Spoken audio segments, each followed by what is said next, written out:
Ake ngikhuleke umhlaba wonke nasendaweni zonke la kuhamba kufinyelele khona lo mfanekiso oqoshiwe. Ibizo lami ngumlekeleli umfokambanjwa uKhathini uMagutshwa. Inqawe eshunqulwazi ezinye inqawe zishunqa intuthu. Nanamuhla ke mbukelo mpunga yesintu ngihambi ngedwa ngihamba nobaba uNhlanzi. Baba uNhlanzi asikubingelele sikwamukele kule channel enkulu impunga yesintu TV. Hayi siyathokoza kakhulu manje siyabingelela kubabukeli nabalaleli bempunga yesintu TV. Siyabingelela. Baba Nhlanzi masithi ubaba uNhlanzi sikhuluma ngokuthi ubaba uShembe. Yeah. Omunye umuntu uzozibuza ukuthi uShembe kuphi enquthu. Noma mhlambe khona hayi khona impela ebukhosini khona ebukhosini ngithi uShembe isibongo uShembe isibongo bese kuba khona amakhosi ke abaholi bebandla la kaShembe ngakho uthi ibandla la kaShembe uShembe ngathi isibongo sabakhona impela kaShembe. Baba uNhlanzi namuhla ngifisa ukuthi sizojula kakhulu. Yeah. Futhi ngiyafisa ukuthi umbukeli obukele lo mfanekiso oqoshiwe mbatsho angathi uma ulalela awulalele abesenyameni.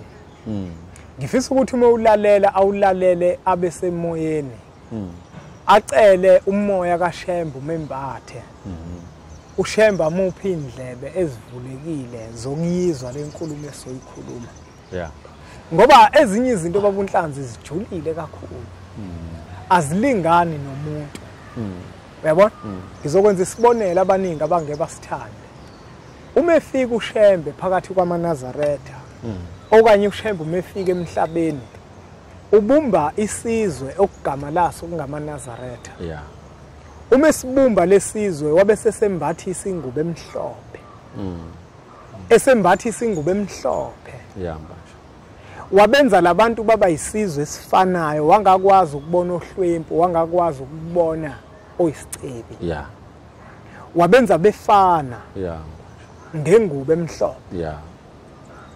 Kodwa baba uNhlanzi uma kuukuthi siyabheka enkathini namuhla usuku ngithole mina ngihleli neqeqebana lami engathi singcono nalo. Yabona? Nezinto esizigqokayo sesiyakwazi manje ukuthi sidelelane ngazo. Ukhona manje ogqoka okunentengo ephezulu kodwa umbhalo abawufundayo encwadini lenomlomo obovu. Ithi akuhlotshwa ngento enentengo ephezulu. Yabona? uShembe wafika wasimbathisa ingubo emhlophe kodwa mina ngiyibona isiphelile ingubo emhlophe. Angikhathali noma ngabe umuntu okulalela lokunokuzwa ukuzwa kanjani kuyiqiniso kodwa lo ngikushoyo ngoba abantu abaningi baba uNhlanzi abangekho kulokuhamba bayikhuluma leyo nto ukuthi thina kwaShembe sazi kunengubo emhlophe kodwa manje sibonisa iblue. Iqiniso leli uShembe wathi lebandla uyolibuza kwinhlalisuthi. Uyabona? Manje ingako mina baba uNhlanzi ukuthi isihloko esifana nalesi ngifisa ukuthi sisikhulume. Futhi kusikhulumeni kwethu sibe neqiniso ngoba ukungabi kwethu neqiniso sidukisa umlando waleli bandla. Kunomuntu baba uNhlanzi oyibukelayo impunga yesintu osezwile ngoShembe ongazi lutho ngoShembe. Baningi kakhulu. Ozothumelele baba uNhlanzi kuthiwe ngicela ungitholele umNazaretha wakaShembe kusho abantu abadala balele. Ngoba kunabantu baba uNhlanzi abazi ukuthi ngeke abantu abadala bafike bazofuna ingubo emhlophe. Kunomuntu abantu abadala bazomfuna ingubo emhlophe bamnikeze le blue. Baningi abantu othola ukuthi abantu abadala bathi ngifuna ingubo emhlophe kufuna usigqokela ingubo emhlophe kwaShembe. Afika umuntu abhabhadise agqoke ingubo eblue. Le fashion. Lena yemfashini uyabona. Manje la ngikhona baba uNhlanzi ngifisa ukuthi sizokwembulela sicacisele abantu baba uNhlanzi abasazongena enkolweni kaShembe kuze bangene bazi imithetho kaShembe nenqubo mgomo yebandla lamaNazaretha bayazi. Uyabona bangathi umuntu umefika afika abone izitayela ugqokwa ingubo leblue yena sayigqoka emhlophe abantu bakhe bathi akagqoka ingubo emhlophe. Manje nje ubeke yacaca ukuthi umuntu uma engena le enkolweni usuke ethi uyimndeni yakubo manje elelo thulile iyona oyigqokile awuyigqokeli. Yeah. Yeah, lo sizokubona lapha phambili ufica lapha ebandleni kugqokiwe leyo bukhazikhazi lobo ake kube umuntu ongayihluphi ngakho ngoba wena uthunyiwe imindeni ukuthi gqoka le ngubo le ngubo lezi zifile ezalabantu laba manje kunabantu ongeke uzobakhuza kunento manje kufanele sike sikhulume nje emhlabeni sibe ecaca umuntu ufika akhuze ekhaya akhuze esikoleni akhuze esontweni kunabantu manje ongeke kwazi ukubanika umthetho noma ngabe ushumela kanjani noma ngabe ufundisa kanjani baphakame isidalo angibeke nje manje uphakeme nje noma ngabe ushumela kanjani noma ngabe wethi ngilosi ezulu usho njalo uba omkhulu ilanga uthi kunomuntu onenhliziyo yesilwane kodwa umuntu uyaphila yebo unenhliziyo yetshe ngaphakathi angithi yabona lo ukhona lesontweni yabo nawe awukuthi uma umuntu ukuhambe ngemthetho othunywa abantu bakini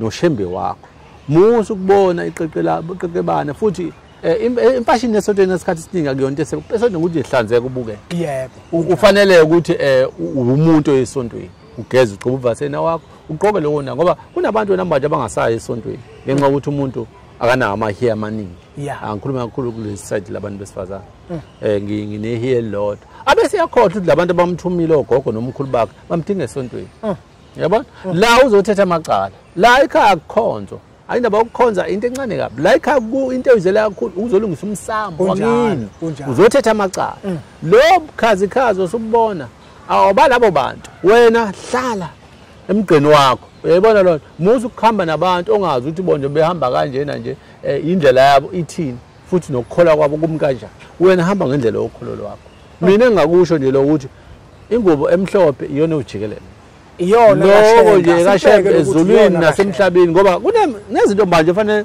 le nkolo sike sikhulume manje kunezinto eziphelele emhlabeni ngithi ayibona lona kanti inkolo thina siyithanda ukuthi bekhona emhlabeni ibe khona ezulwini angithi ayibona lona kunezinto nje ufuna ukuthi wazi uma umuntu lezi zinto lezi ziyagcina la baba uNhlanzi ngike ngizwe kuthiwa ushembe wathi khona isikhathi esizayo samadoda amathathu endakhona ebandleni kukhona isikhathi la eyothi ushembe mawubeka umthetho nawo lamadoda amathathu abeko wawo umthetho siphila manje esikhathini la baba uNhlanzi abantu befuna ukwenza into abayithandayo ngesikhathi abasithandayo yabona baba uNhlanzi uma ungahamba uye ekhala emphefumulo ngithi ake ngikhulume lo namhlanje ekhala emphefumulo bonke abantu bagqoka imnazaretha emhlophe la awuvumelekile omunye umnazareth kunomthetho ngiyayithanda le nto kunomthetho enziwa la uqinile umthetho uyabona lento yangifundisa mina ukuthi ngempela umthetho uyinto ekuyiyona ukuphila uyabona bazama ukubuyisela abantu emthethweni abanye babukhuni abanye bancamela ukuthi babaleke bayokhole koguqa kwezinye indawo kodwa bazama ukubuyisa imithetho ukuphila kwethu uyabona manje lento kwembanjwa ilele ngumuntu uthi umuntu ubukhuni kanjani angithi manje wangibe sinemndeni esihamba nayo edinga inhlamulo ngikuyona le hloko sikhuluma ngaso kunamuntu ozahamba embanjwa emhlabeni athi ngeke ngilikhuluma iqiniso ngiyobona kwelizayo ubukhuni sidalo kunabantu ababukhuni ongeke balithanda isonto bayigqoka imfashini inhle manje kodwa angabe imfashini ezolimaza inkolo limaze nemndeni yakini yabo angabe futhi imfashini ezolimaza abantu abasesontweni yabona lonto yinhle uma uthi uzenzela yona endaweni zakho kodwa musa esontweni akube ilunga lebandla ngokuphelele baba uNhlanzi la baba uNhlanzi uyabona uma wenza into yabantu abadala into yabantu abadala baba uNhlanzi iyahlushekela ibhlungu futhi ayimnandi iyahlushekelwa kakhulu umoya wabantu abadala kuze kwembatho yokuhluphekela kakhulu uma ngeke ngilandele umlando wenkolo kaShembe uBhombela kuthiwa wahlupheka kakhulu kuthiwa isikhonzi senhlupheko ehluphekela umoya owakade umdinga uma baba uNhlanzi mina nginenkolelo ethi mina uma ngihamba mina ngiyakothandaza entabeni kunezinto engizizilayo engingazenzi uma ngifisa ukuthi kube khona uxhumano phakathi kwami nabantu abadala ngilala embedeni kodwa ngilala phansi okhukhwini baba uNhlanzi ngifuna ukuthi siyithinte le baba uNhlanzi ngibonile futhi enye into ekade isabalala baba uNhlanzi idokode elihle Oh. kufakwe nombhede uyabona ukuthi la kuncebelekiwe.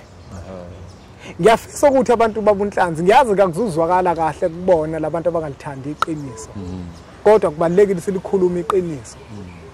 Uma umuntu eye emhlanganweni babunhlanzi usuke mhlambe eye kwi trip noma usuke mhlambe eye kwi holiday eyoncebeleka okuwukuthi kufanele lapha nanethezeke abe ne TV yakhe la yonke leyo ake sibeke mbani kodwa umthetho oqala umuntu ufanele uphile kuyena ngaphambi uzukufika kubanikazi abaphathi bomthetho abantu abayinika imithetho bona siyazi ukuthi imali ikhona abantu banayo imali kodwa into ebalile mnazashini inhlonipho yebo unazi izinto zinhle kodwa awuyigcine ekhaya ezinye izinto awuba masiya emhlanganweni manje mhlambe kuye entabeni kahle inyanga lekusukuya ngayo entabeni inyanga yokulinda inyanga bathi ngale inkolo fasting ayithi yabona nje ngoba sizila ukumaya ukuthile sizila ucansi sizila ubumnandi benyama siyabuzila siphila kakhulu ngani ngokuthandayo nokuncenca uNkulunkulu ningi lozomhlaba ukuthi sisondele kithi angithi yayibona uma wenza uthokoza kakhulu ukuthi abantu umbanjwa kubukhulu bathi ngithi kubukhulu ukuthi ungathi abantu usungabanika umthetho kakhulu ngoba abantu baphile indaba yama la bathi kwelizayo sobona mase kwenzeka uyayibona lonto ukhumbula phe nje kuleso sontweni uthi imindeni yakini ake uthi uma wenza izinto noma ngabe sithi asithi ukuthi phela mhlambe phatha noma yini mhlambe sindala kakhulu noma unazo lezo zinto zakhe ezinhle ezibuya ezobukhazikhazi ngoba phela basebenza kahle abantu kodwa kube izinto phela ngeke ithuse abanye abantu ebantwini yebo ngabe sebethi abantu awu uyabona ngoba manje egcineni abanye abantu abangenalutho bazosaba yabona umuntu useyasaba manje ukuthi hey lapha esontweni kuhanja kanje yabo omunye umuntu omunye uzothi babunhlanzi hawu kanti manje sesizofela abantu abahluphekayo thina singahlupheki asibe kanjalo ngabe ukhulu bephutha sithi thina uyabusa uphila kahle usebenza kahle uNkulunkulu kaShembe ukubusile nemndeni yakini awugcine ekhaya ezinye izinto wazi ukuthi lapha isesontweni senzela mbanje ukuthi onakho nonganakho njengoba uthi uShembe wasebingubo emhlophe sonke kungabi khona manje ukube ngathi manje abantu basheshe ukuzwela yabo ngoba masuphatha izinto asisho ukuthi ungabi nalo itende lihlala libe lihle itende kodwa nje uphathe nawe ingubo zakho ezihloniphekile izikhathe zokulala hayi umbhede manje ususekhaya moya entabeni usukuyokhuleka ususekhaya moya entabeni uyokhuleka umuntu osebenzisa umbhede mina ngazi ukuthi uphatha umatrasi awukwazi ukwenzeka leyo nto leyo uma ukuthi kodwa usukuye ngokukholwa uma uye uphathe into kahle nje uzondlala kahle ngoba manje le mbhede ngampela iyethusa ikhombisa ukuthi wena unethezekile entabeni wena uphatha imbhede uphatha omatrasi abakhulu awuyile ngokukholwa awuyile ngokukholwa ufanele unikwazi lokho into kaNkuluNkulu umoya kaNkuluNkulu uyahlushekela kakhulu yabo nje thina sithandazayo kufuna hayi ngeke umoya kaNkuluNkulu izinto noma unazo zizinhle mbanjwa kodwa ukuyishiya endaweni yakho ngoba manje kodwa phela manje nokubuka abantu bayakuthanda ukubuka nokuba kakhulu abantu bangena abantu banamhlanje bafuna ukuba kakhulu bonke ingakho bengakhuzeki ayekho umuntu ubona amathempeli okuliwa ngapha nangapha abantu abakufuni manje ukuphila ngomthetho bonke abantu bakhulu uyabona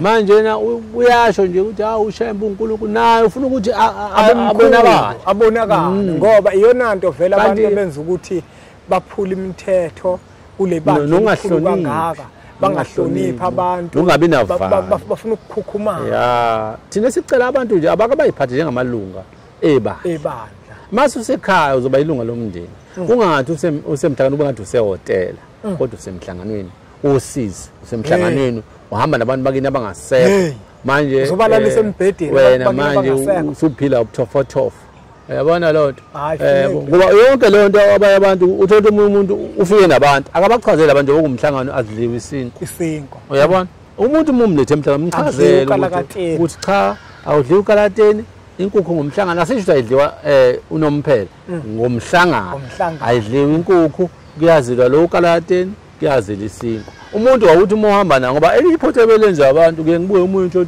ulethe umuntu uzonikela ufika umuntu uhamba ngesikhindi mtshele phela umuntu imithetho ngoba umuntu usefika lapha sethi umuntu uyahlukunyezwa yabo kunje basiye esontweni awugqoke kukhona nje futhi kuyimina ngikubona nje manje okungiphatha kabi leto umuntu meyonikela agqoke nje isikebhe esincane ngoba nje behamba nje ezonikela uhambela abantu abangasekho ungayishisa nempepho ugqoke ivest yabo noma iskipha awuthi uhamba uyonikela shepherd ugqoke ishirt elide uyabona lo noma ufaka iskipha uthi uhloniphise ngejacket uzothi uma uphuma ke uzokhumula ijacket ngoba uhambela abantu abangasekho bayazisa khona inhlonipho uyabona lo manje uthola umuntu kusamdlalo nje uyonikela kaShembe uyigqola iskipha esincane uyambona lo muntu ukuthi akazi lento ukuthi ukuze imsebenzele ufuna enze njalo umuntu unika umthetho usonile hayi babuNhlanzi mbani asiyiphethe lembenge bafowethu kubalekile ukuthi iqiniso silikhulume silamukele libaba linjalo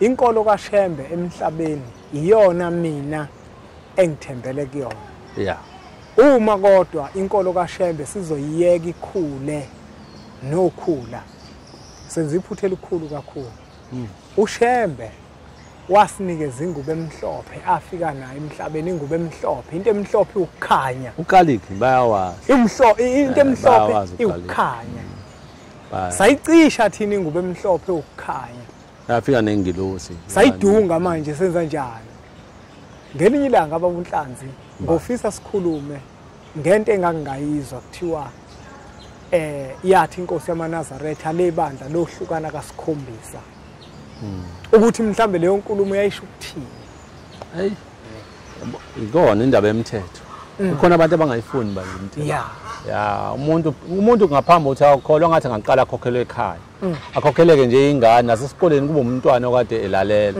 uzokwazi ukukholwa lo muntu ngoba ngeke ufike usuqhamuka esontweni ufuna ukuphila ngomthetho ungakazi ukhokheleke la ekhaya noma umncane noma umdala ugcotshiwe phila ngomthetho kunjalo umthetho ngibona uyinkinga kakhulu ebandleni asibonge kakhulu ke mbukelo wempunga yesintu ukuthi ubukele umfanekiso oqoshwe ngiyacela uthathe udlulisele kwabanye abantu ngoba nakubona uzoba usizo olukhulu bese siqhubeke njalo subscribe ku channel yethu enkulu Impunga Yesintu TV bese sithi nje impunga baba